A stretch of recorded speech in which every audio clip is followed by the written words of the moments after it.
Hey, it's been a while since I've done one of these videos other than a short. So I've been really busy. One of the things I've set up over the winter is a new darkroom, which I'll go through and do a tour of sometime, but it's set up in my garage. You can see here I've got some curtains that I'm using to black it out and everything. But for today, what I want to show you is my new enlarger timer. So up until recently, I have had this, which is a older timer. I'm guessing 1950s, 1960s, 1970s. Anyway, this has served me great. It's computerized, but it stopped working. In particular, this little switch, which allows you to move from the time motion to the focus motion to just turn the enlarger on. Either the switch or the relay has given out inside of it and it doesn't work anymore. They're not cheap, they're not expensive, but they're like kind of getting toward end of life, so I had to decide what to do. So let me show you my new darkroom and timer over here real quick. This is my new darkroom timer. Yeah, I know, I'm monitoring the darkroom. It doesn't make any sense at all. But what I've done is I've hooked up a Raspberry Pi that you'll see sitting right back here to a switch that will switch on and off my enlarger. I decided one of the things I wanted to do that other people haven't done is I wanted to be able to eventually build a full-blown smart darkroom, meaning I want to be able to keep up with my prints and what I do and all the steps. And so I actually just hacked together some Python code, which is now up on GitHub, and I will post down below so you can see where it's at, and I'll keep working on it.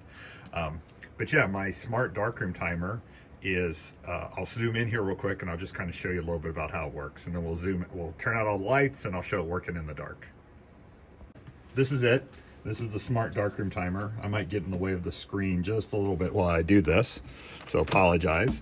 But real simple piece of software. You can do things like there's an enlarger and you can tell it to turn on, turn the focus on, which turns the enlarger on, which you can't see, but I'll show you in the dark. You can turn the focus off, which turns the enlarger off. And then you can, at this point, run a very simple time print. So in this case, we'll do 3 seconds.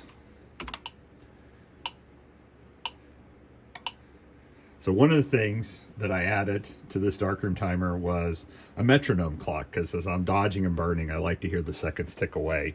I didn't have that in my old one, so this is a pretty big upgrade to be able to just get the metronome clock working. Okay, so I'm going to take a stop. I'm going to reset up for what it'll be like in the dark, including I've got a thing to go over the screen that'll keep it red, and I'll just show you how all the bits and pieces work. Okay, real quick, before I turn the lights off, because I don't think you'll be able to see this, I wanted to show you my cover for my screen. So this is my screen cover. It's made with a Lee number 27 red filter. You can see here, it makes it super red and dark. I turned the monitor brightness way down. It's like at its minimum brightness. And I put this over the screen. That combined with the fact that this keyboard, I will actually turn off the backlighting on the keyboard because I don't need it because I can touch type, but I did specifically buy a keyboard that's only got red LEDs that are also darkroom safe. So now I'll go turn all the lights off and set you up here.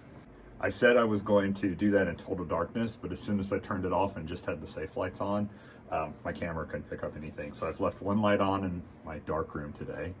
And I just want to show you how this works. Pretty straightforward. So I'm sitting here at the enlarger. I can stick my piece of paper in here, do my focus, move the enlarger up and down, and then when I want to actually be able to focus, I just issue a command on my computer here that says turn focus on, and I don't know if you can see it, but here's the light. It just turned on the focus, and then when I'm done, I can issue a command that just says turn focus off, and that'll turn the enlarger off. This switch in the back actually also controls the safe light, so the safe lights go off when the enlarger comes on to make it easier to use. And then finally, if I want to make a print, like say 3 second print, I just say, hey, enlarger, print for 3 seconds, and hit and you can hear the timer. Like I said, one of the nice things about the timer is now it makes it easier to do dodging and burning, because you can hear how long you're dodging and burning. So that's really it. That's what I've done. I've hacked up the Raspberry Pi. the GitHub, which has it all under open source, has all the details. Yeah, it's a pretty cool and easy setup. And now I've got a basis for actually making a really, really smart darkroom, a little bit of Python coding skills. Okay, awesome. See y'all later. Bye.